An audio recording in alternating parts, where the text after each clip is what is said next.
Muito obrigada, senhor presidente. Até gostaria de esclarecer que eu, por um equívoco meu, eu entendi que nós teríamos duas oportunidades de arguição, uma com relação ao senhor Cláudio, outra com relação ao senhor Cassiano, que é o nosso segundo convidado. Só ouvindo os colegas que eu compreendi que seriam perguntas feitas a um só tempo.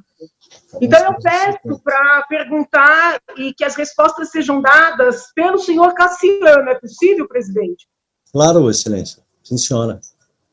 Então, as perguntas para o senhor Cassiano. Quando o senhor Cláudio se manifestou, respondendo às minhas indagações, ele disse que houve a confecção de um plano de trabalho, né, a 4 mãos, e que o IABAS recebeu 71 milhões pela gestão que fez no período de existência do hospital de campanha do AMB. E nós sabemos, ou acabamos por saber, que existia ali uma divisão do espaço no hospital de campanha do AMB entre o IABAS e a SPDM. Então, eu pergunto para o senhor Cassiano, se esse plano de trabalho feito a 4 mãos, né, foi um plano construído em conjunto entre o IABAS e a SPDM, ou o IABAS fez seu plano com o secretário de saúde e a SPDM fez o seu plano com o secretário de saúde. E se ele sabe informar quanto a SPDM recebeu no mesmo período em que o IABAS recebeu 71 milhões. Então, essa é a primeira indagação. Cumprimentando o senhor Cassiano, agradecendo o fato dele atender o nosso convite. Boa tarde, nobre deputada. É um prazer estar respondendo a essa casa. Com relação à pergunta da nobre deputada, em relação à SPDM, eu não tenho essas informações, né, porque, sim, são OS diferentes, que trabalham no mesmo ambiente, mas são geridos por profissionais diferentes. Em relação ao IABAS, né, esse plano de trabalho foi executado a 4 mãos dentro do projeto que foi estabelecido entre a secretaria e as nossas organizações. Uhum. Senhor Cassiano, o senhor sabe me dizer o nome do auditor do CREMESP que teria feito esse laudo, que tanto incomodou o IABAS, que até promoveu uma ação contra ele, em face dele? E eu também queria saber o nome do presidente do conselho do IABAS. O senhor pode nos fornecer? O nome do presidente do conselho? Sim. Cassiano Ricardo da Silveira. Ah, é o senhor? Exato. Ah, então ótimo. Presidente. Tá. E o nome desse auditor? O senhor tem? O nome do auditor do CREMESP, que fez um laudo, que... Não tenho essa informação, não tenho. Tá certo. O senhor tem como encaminhar para a CPI esse laudo, que foi tão incômodo assim, que até suscitou a ação? O senhor pode encaminhar? Não tenha dúvida nenhuma. O que a nobre deputada solicitar será enviado de mais pronto possível. E o senhor é médico, senhor Cassiano? Não, eu sou cirurgião dentista de formação. Ah, sim, da área de saúde, tá. Eu tenho uma vasta experiência em trabalho de hospital de grande porte, como diretor, gestor. Uhum. Eu tenho especialidade em saúde pública. Uhum. E essa é a minha formação.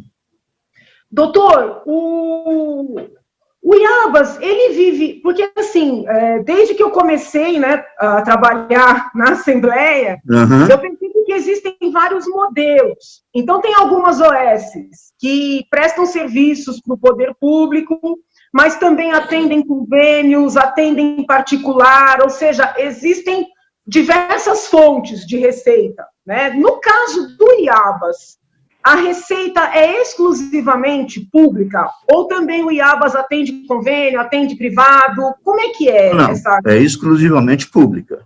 É exclusivamente pública. E os profissionais que trabalham, que trabalham na casa têm as suas atividades fora, nossos colaboradores, fora do nosso serviço, cada um tem a sua vida pessoal. Mas dentro do critério de atendimento das nossas organizações, tudo serviço, dinheiro público. da própria Secretaria Municipal da Saúde. E por ser dinheiro público, eu pergunto, os dirigentes que são remunerados, porque nós sabemos que os conselheiros, a princípio, não são, essa remuneração, ela respeita o teto constitucional dos pagamentos feitos ao funcionalismo público? 100%. Respeita o teto. Tá. Respeita. Eu assisti, até disse isso quando conversei com o senhor Cláudio, aos vídeos que os colegas fizeram quando visitaram o Iabas. E eu também assisti o vídeo que foi feito pelo deputado Arthur Duval, porque houve algumas visitas, né? Sim. No caso dos colegas do PDO, houve ali algum conflito e toda aquela narrativa de que eles teriam invadido. Eu, realmente, vendo os vídeos, não tive essa sensação, mas eu assisti também aos vídeos do deputado Arthur. E eu não sei se eu entendi bem, doutor, mas na parte da SPDM, parecia que o acesso era mais tranquilo. A dificuldade era maior em acessar o lado do Iabas. Até tem um momento que o deputado Arthur filma assim de cima, né? Foi quando eu descobri que eram duas OS dividindo aquele espaço. Sim. E ele explica no vídeo dele, olha, ali é SPDM, a gente já foi, alguma coisa assim. Ali é o Iabas, eu tinha tido autorização, não conseguia entrar, até ele telefona para o secretário, ele volta um outro dia. Por que na parte da SPDM era mais fácil entrar e uma dificuldade maior do lado do Iabas? Olha, até a informação que eu tenho nesse momento, a dificuldade de entrar tanto no Iabas e na SPDM eram iguais. Primeiro, a gente tinha que preservar os funcionários, nossos colaboradores, dentro do hospital de campanha, para evitar qualquer risco de contaminação. As pessoas deveriam entrar paramentada, com todos os EPIs necessários, né? E teve invasão de alguns profissionais, alguns deputados, sem o devido EPI, que foi aí que criou, né, uma série de dificuldades. Quando eles retornaram com toda a paramentação necessária, foi acolhido, foi mostrado todo o hospital de campanha, né, e aí foi feita uma avaliação desses profissionais. O COFEM, que é o Conselho Federal de Enfermagem, ele jamais iria dar para uma organização social um selo de qualidade, como ele deu, tanto para o hospital de campanha do AMB, como para o hospital de Brasilândia. Quer dizer, no mesmo período, nós recebemos 2 selos de qualidade pelo COFEM, que é um órgão respeitadíssimo dentro da classe das enfermagens. Doutor, o que chamou, na verdade, assim, acho que o Brasil, né, passou a olhar para o Iabas com um olhar, eu falo isso com todo respeito, mas com um olhar de certa desconfiança, por força do que aconteceu no Rio de Janeiro, né? Eu até entendo que os colegas tomaram a iniciativa de fazer aquela visita, e eu mesma comecei a investigar a questão dos respiradores, não especificamente no caso do Iabas, mas no estadual, por força do que aconteceu no Rio de Janeiro, né? Porque até aquele momento todos estávamos com o sentimento de que era necessário fazer as contratações. No Rio de Janeiro, houve um fator, vamos dizer assim, que fez o caso chegar no governador, né? Sim. O escritório da primeira-dama foi contratado no bojo ali das contratações para enfrentamento da pandemia. A minha pergunta é a seguinte, nós vimos aqui, o Iabas é gestor, né? Pelo que eu entendi, o Iabas não tem um corpo médico para oferecer, não tem, assim, um serviço propriamente, o serviço é mais de gerenciamento. E nesse serviço faz uma série de contratações. Se nós quebrarmos o sigilo de todas essas contratações, de todos os pagamentos que foram feitos com base nesses 71 milhões, existe algum pagamento feito a político, a secretário municipal, a secretário estadual, a parente de político, prefeito, vereador, seja lá o que for? Porque, assim, no Rio, E eu falo isso, espero que não tenha, obviamente, mas às vezes eu tenho o sentimento de que em São Paulo as investigações elas andam de maneira muito lenta. E nós só temos as informações quando o governo já acabou, né? Quando já é quase tarde demais. Então, assim, se houver quebra de sigilo desses contratos todos, vai ser constatado retorno, porque o que a gente está vendo no Rio, aparentemente, é uma porcentagem para o governador por meio do escritório da primeira-dama.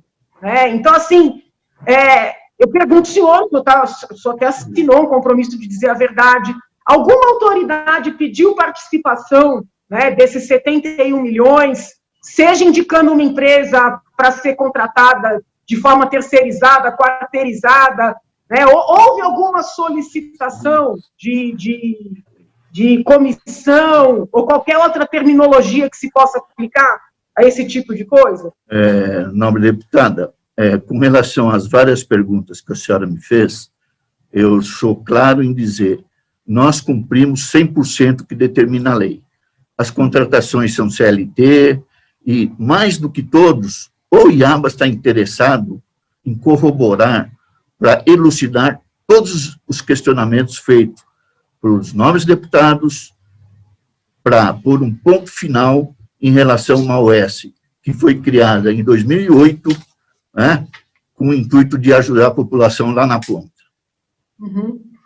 O senhor Cláudio disse que o contrato de 71 milhões, eu imagino que esses 71 milhões estejam relacionados tanto aos 561 leitos primeiramente contratados, e já estejam também relacionados ao ajuste que foi feito quando caiu de 561 para 200 e poucos leitos. Então, esses 71 milhões seriam do total. O senhor sabe dizer quantos leitos foram contratados da SPDM? Assim, não tenho essa informação. Não tenho essa informação. A nossa foi 561 e depois baixou para 200. Teve uma readequação necessária, né, pelo bom trabalho que foi executado pela Secretaria Municipal da Saúde em relação ao projeto da pandemia, a hora que verificou que estava tendo uma diminuição de pacientes internados proveniente do Covid. Então, teve uma readequação e nós diminuímos 310 leitos, trabalhamos atualmente com 200 e foi entregue no final do contrato. Uhum. Eu entendi. Tudo que a gente leu, porque eu acompanhei muito a população, né? Eu realmente não recebi, sou muito sincera em dizer, não recebi queixa com relação ao atendimento, não houve nenhum e-mail com queixa, né? Então, isso aí, eu fiquei bem acompanhando a população, mas tudo que eu li sobre o trabalho feito nos hospitais de campanha é de que lá era um trabalho de média ou baixa complexidade, que aqueles casos que agravavam, a pessoa era transferida, né? O senhor me corrija se eu estiver errada. O valor por leito, né, que o senhor Cláudio até fez a conta, dividiu 71 milhões por 500 e poucos leitos. 61. Isso, o valor dia. Esse valor não seria o mesmo valor de um leito de UTI, doutor? Não. Um leito de UTI é muito mais caro. É muito mais. Pela experiência que eu tenho dentro de hospital, um leito de UTI ele é extremamente custoso para o erário público. Porque ele passou um valor aqui, dia, se eu não me engano, acho que ele passou um valor de 127 mil por leito no período, não é isso? Ele passou um valor dia que me parece equivalente, quer ver? 127 mil reais o leito. Não é isso? Doutora, nobre deputada, a senhora pode responder para mim? Eu não peguei, deu uma interferência no som para mim. Por gentileza, nobre deputada. Olha lá, o senhor Cláudio informou que o valor total da contratação foram 71 milhões, para 571 leitos. Sim. Que, num determinado momento, caíram para 200 e poucos leitos. Né? Mas vamos trabalhar com 561. Pois não. Ele fez a divisão, eu anotei aqui o que ele passou. Ele passou, acho que, R$127 mil por leito, nesse período. Não. Foi 1.107 por leito. Por dia. Por dia. Isso, por dia. Isso. Esse valor não é o mesmo valor de um leito de UTI? Não. Leito de UTI, pelo menos no hospital, que eu trabalhei lá durante muito tempo, era acima disso. E o que ficou faltando, vamos dizer assim, a gente vai devolver o que não foi usado. Né? Tá.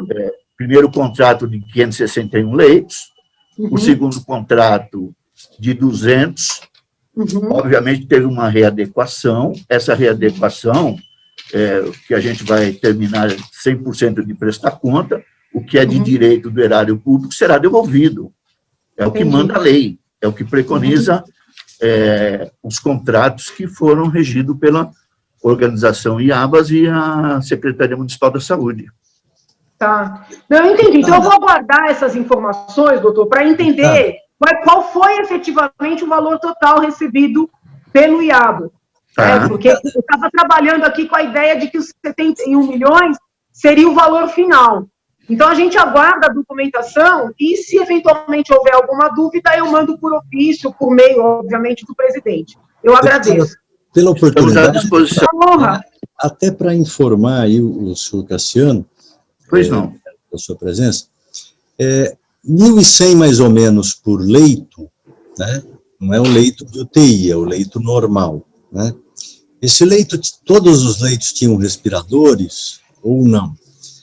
E a pergunta fundamental é, esses 1.100, ele contempla a prestação de serviço ao paciente, mas ele contempla também toda a construção, a instalação de todo o equipamento, a segurança, o serviço todo, a segurança que o deputado Wellington colocou, a água, a luz, o telefone, todo esse custo dividido, são 1.100, cerca de R$1.100, ou é só a prestação de serviço médico e toda a estrutura física é outro custo?